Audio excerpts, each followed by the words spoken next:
सभी साथियों को नमस्कार। जैसा कि बहुत सारे कैंडिडेट्स ने अभी केंद्रीय विद्यालय के आने वाले टीचर के लिए अप्लाई किया है, उनको मेरा बहुत बहुत मेरी शुभकामनाएं और अभिनंदन। बहुत समय से ये हमारे केवीएस की ये जो टीचर्स है उनका यह प्रयत्न रहा है कि जो लोग केवीएस के इंटरव्यू में अपीयर होने जा रहे हैं उनकी सहायता के लिए हम हमारा अनुभव शेयर करें। तो आप सबको बहुत बहुत बधाई के साथ मैं अपना ब्रीफ इंट्रोडक्शन आपको देता हूं। मेरा नाम है जगदीश सोलंकी, मैं गुजरात से हूं और मैं अभी प्राथमिक अध्यापक के पद पर कार्य कर रहा हूं। जो यहाँ पर मेरा सिलेक्शन हुआ था 2009 में मेरा सिलेक्शन हुआ था और मैं पीआरटी के पद पर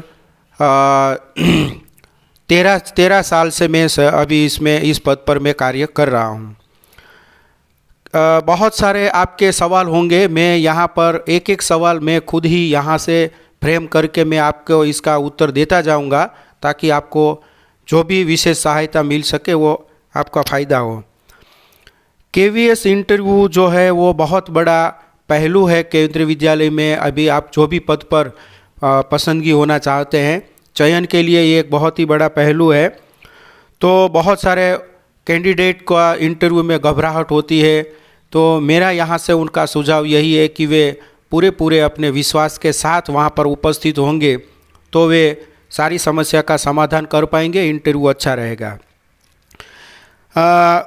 पहले मैं ये बता देता हूँ केवीएस इंटरव्यू मेरा कैसा रहा, किस प्रकार के प्रश्न पूछे गए और मैंने उनका किस प्रकार से उत्तर दिया या सामना किया। तो पहला मेरा इंटरव्यू जो था वो जवाहरलाल नेहरू कैंपस दिल्ली में हुआ था और इंटरव्यू में मुझे 3-4 सवाल पूछे गए थे। एक पैनल 5-6 लोगों की बैठी हुई थी। पहले मेरे सर्टिफिकेट उन्होंने अच्छे से देखे। सर्टिफिकेट को देखने के बाद उन्होंने मेरे हॉबीज़ और इंटरेस्ट के बारे में पूछा था और उसके बाद मुझे हिंदी और इंग्लिश भाषा के और मैथ्स के क्वेश्चन पूछे थे, जिसमें मुझे अभी तो 13 साल हो गया, इसलिए जो क्वेश्चन अभी मुझे जितने याद है और जो मैंने उत्तर दिए हैं, उत्तर तो खैर आप जानते ही हैं, लेकिन क्या प्रश्न थे वो मैं बता देता हूँ। जिसमें हिंदी में मुझे संज्ञा और विशेषण का प्रश्न पूछा गया था।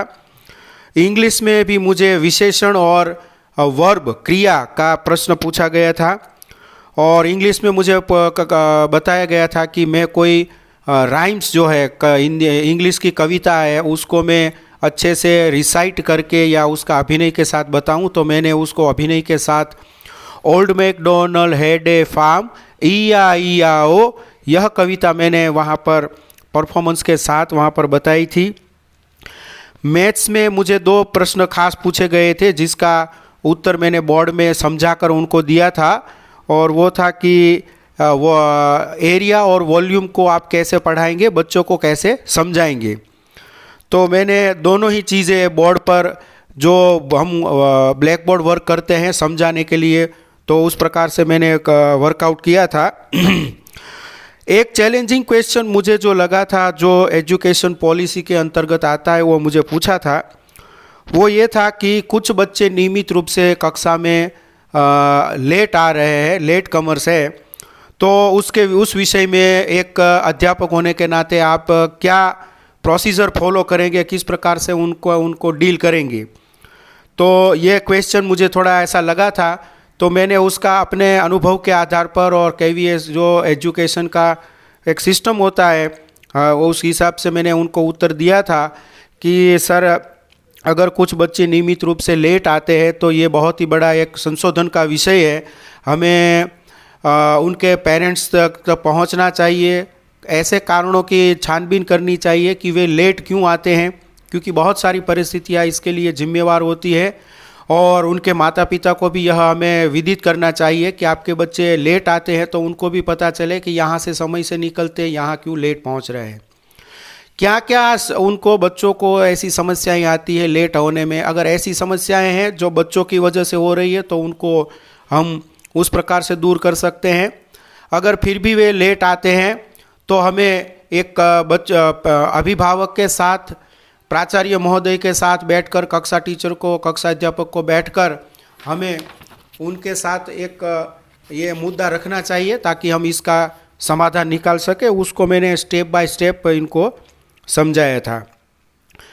आगे का प्रश्न है कि केवीएस वर्क कल्चर कैसा होता है, तो उसमें क्या वर्क प्रेशर किस प्रकार का होता है।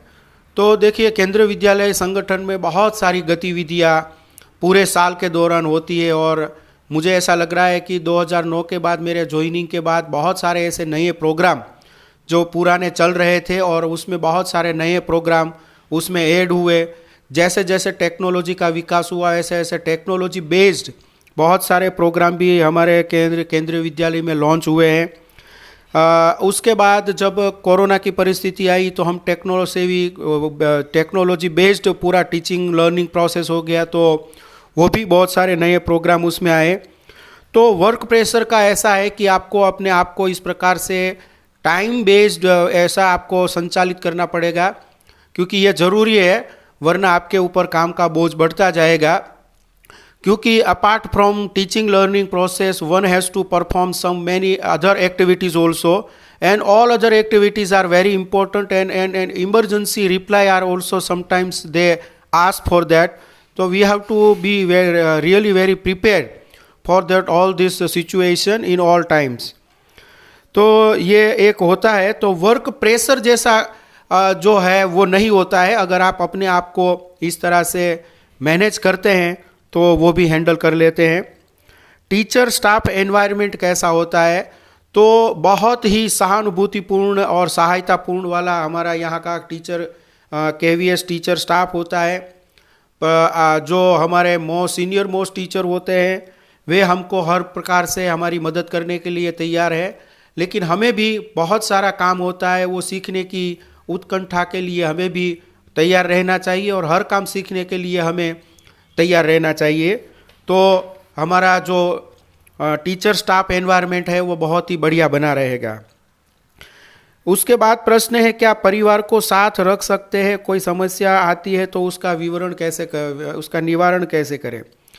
तो केवीएस में जैसे आपको पता है, आपका सिलेक्शन होगा तो आप ये मानसिक रूप से तैयार होकर चलिए कि आपको पूर्ण भारत में कहीं पर भी वेरी हार्ड स्टेशन में आपको सबसे पहले ड्यूटी के लिए भेजा जा सकता है।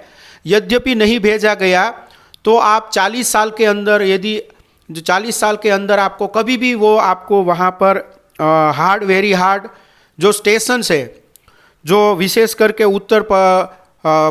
जो हमारे नॉर्थ ईस्ट एरिया जो है उसमें विशेष करके हार्ड और वेरी हार्ड स्टेशन पाए जाते हैं। जम्मू कश्मीर के अलावा भी बहुत सारे हमारे राज्य हैं, वहाँ पर उन्होंने वेरी हार्ड स्टेशन ऑक्यूपाइड कर रखे हैं, आइडेंटिफाइड कर रखे हैं। तो वहाँ पर भी हमें सर्विस के लिए भेजा जाता है।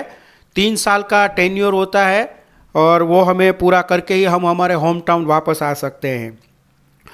अगर ऐसे स्थान पर हमारी निमणूक हो तो क्या हम परिवार ले जा सकते हैं। तो सबसे पहले मेरा सुझाव यही होगा कि अगर आप परिवार के साथ रहते हैं, आपके अपने बीवी बच्चे हैं या शादी हो गई है, सिंगल है तो कोई विकल्प नहीं है, लेकिन अगर शादी हो गई है तो आप पहले जाकर के ज्वाइनिंग करके आप अपनी ओर से पहले वहाँ का वातावरण देख लीजिए, और अगर आपको उचित लगे तो परिवार के साथ वहाँ बेशक रह सकते हैं।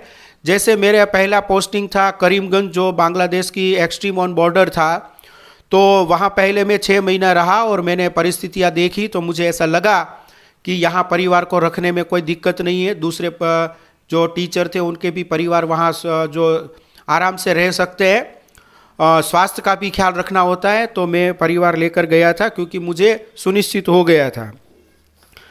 केवीएस ऑल ओवर एक्सपीरियंस मेरा जो है वो ऐसा है कि अपने आप को जो है आपको फिजिकली फिट, मानसिक रूप से एकदम तैयार और हार्ड वर्कर अगर आप हैं तो मुझे ऐसा लगता है कि केवीएस का एक्सपीरियंस आपके लिए बहुत सुखद, इसलिए कि यहाँ पर सीखने के इतने विकल्प हैं, सीखने का ऐसा बहुत बड़ा वातावरण है और परफॉर्मेंस भी हमारा देखने और दिखाने को मिलता है। तो एक उत्साही व्यक्ति के लिए कोई भी परिस्थिति, जिसे कहते हैं, हताश नहीं कर सकती है। Share knowledge about scout and guide in KVS.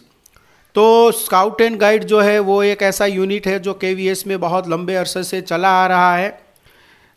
इसका मैं नॉलेज आपके साथ शेयर करूं तो मैंने जब मेरी 2009 में पोस्टिंग हुई थी तो मेरी 2010 में केंद्रीय विद्यालय करीमगंज के जो थ्रू मुझे स्काउट एंड गाइड की प्रशिक्षण के लिए भेजा गया था, जहां पर मैं 6 दिन का इसका प्रशिक्षण होता है। और मैंने केंद्रीय विद्यालय शिव सागर में मैंने स्काउट एंड गाइड का 6 दिन का जो विशेष प्रशिक्षण कोर्स होता है वो मैंने पूरा किया। इसके बाद यहाँ पर हमारे स्कूल में हम वापस आते हैं तो क्या जिम्मेदारी रहती है, तो हमारी जिम्मेदारी ये रहती है कि हम जो है विद्यार्थियों को हमने जो प्रशिक्षण प्राप्त किया है उसके माध्यम से हम यहाँ पर हमारे विद्यार्थियों को उस प्रकार से तैयार करें। इसके अंदर आपको जो है बच्चों को कक्षा 6 से आप उनको ले सकते हैं और कक्षा 12वीं तक के विद्यार्थी इसके अंदर प्रवेश पात्र है। इसका विस्तृत मैं बताने जाऊंगा तो शायद बहुत समय लग जाएगा, लेकिन संक्षेप में इतना बता देता हूं कि बच्चों को भी इसमें प्रशिक्षण दे सकते हैं और उनका एक स्काउट गाइड का यूनिफॉर्म अलग से आता है। जो शिक्षक मेल टीचर जो इसका प्रशिक्षण लेते हैं उसको हम स्काउट मास्टर बोलते हैं, और महिलाएं या लड़कियां जो इसका प्रशिक्षण लेती है उनको हम गाइड मास्टर बोलते हैं। तो दोनों ही को ट्रेनिंग के लिए भेजा जाता है और दोनों को ही बच्चों को तैयार करना होता है। इसमें 6ठी कक्षा के बच्चे और 10 साल के ऊपर के बच्चे को हम पात्रता योग्य मानते हैं। और ये एक पूरा अलग से एक सिलेबस है, इसका एक अलग से कोर्स है जो हम बच्चों को एक सब्जेक्ट के तौर पर लिखाते हैं। इसके अंदर शारीरिक व्यायाम एवं बहुत सारे कैंप लगते हैं, जिसकी विस्तृत माहिती जो है वो एक केवीएस की पुस्तिका भी आती है। मैं इसका डिस्क्रिप्शन हमारे इसके अंदर भेज दूंगा, तो वो पुस्तिका पढ़ने से आपको इसके बारे में विस्तृत जानकारी मिल जाएगी। Important tips for candidates who are going to appear in KV for interview. तो जिन्होंने सफलतापूर्वक केंद्रीय विद्यालय के 2 स्टेज में रिटर्न एग्जाम है वो सफलतापूर्वक पूर्ण कर लिया है, अब वे केंद्रीय विद्यालय के इंटरव्यू की तैयारी कर रहे हैं। तो सामान्य रूप से जो इंटरव्यू होता है जैसे बैंक में होता है, जैसे यूपीएससी और जीपीएससी या जो भी राज्य के सर्विस कमीशन होते हैं उसमें होता है, उस प्रकार का इंटरव्यू और इसके इंटरव्यू में थोड़ा सा अंतर है। यहाँ पर आपको खास करके मैं जो विशेष रूप से उनको कहना चाहूँगा वो ये है कि आप अगर प्राथमिक अध्यापक के लिए इंटरव्यू में अपीयर हो रहे हैं तो विशेष रूप से आप प्राथमिक जो कक्षाएं हैं उनकी जो एनसीईआरटी की किताबें हैं उनको आप बहुत अच्छे से पढ़ लीजिए और उसका एक टीचिंग किस प्रकार से कराया जाए, नई मेथोडोलॉजी के साथ अगर आप टेक्नोलॉजी के साथ अपीयर हो सकते हैं तो उसका भी आप इंटरव्यू के समय उपयोग कीजिए। माध्यमिक कक्षा के लिए जो टीचर होने जा रहे हैं वे इंटरव्यू में प्रस्तुत हो तो वे भी उनकी किताबों का अध्ययन और उसको बच्चों को हम कैसे सिखाते पढ़ाते हैं उसमें जो मेथोडोलॉजीज है उसका भी बहुत अच्छे से अभ्यास कर ले और अपनी ओर से कुछ नया योगदान देने का भी अवश्य प्रयास करें। बाकी केंद्रीय विद्यालय में इंटरव्यू होता है तो आपका अपना जो एक्सपीरियंस है वो उसके बारे में पूछते हैं। आपका अगर पढ़ाने का एक अनुभव है तो उसके बारे में पूछते हैं। आपके हॉबीज़ क्या है, इंटरेस्ट क्या है, आप टीचर क्यों बनना चाहते हैं, ये भी प्रश्न मुझे पूछा गया था। तो आप टीचर क्यों बनना चाहते हैं तो इसका भी आपको किस प्रकार से उत्तर देना है वो आप उसकी तैयारी कर सकते हैं। सबका अलग अलग आंसर हो सकता है। और आप इसमें विशेष ये ध्यान रखें कि हमें बच्चों को ध्यान में रखकर वे लोग इंटरव्यू लेते हैं कि आप अपने जो विषय क्षमता है उसमें कितनी क्षमता आप रखते हैं, उसको वे ध्यान में रखकर आपको इंटरव्यू करते हैं। बाकी का एरिया जो पूछते हैं जैसे चाइल्ड साइकोलॉजी के ऊपर आपको पूछ लिया, शिक्षा नीति के बारे में पूछ लिया, नई शिक्षा नीति आ रही है, पुरानी शिक्षा नीति में और इसमें क्या अंतर है, क्या नुकसान है क्या फ़ायदा है, ऐसा डिफरेंस भी पूछ सकते हैं। तो इस प्रकार की आप तैयारी करके जाएंगे तो आप अवश्य सफल होंगे और सभी उम्मीदवारों को मैं सफल होने की शुभकामना देता हूं। धन्यवाद।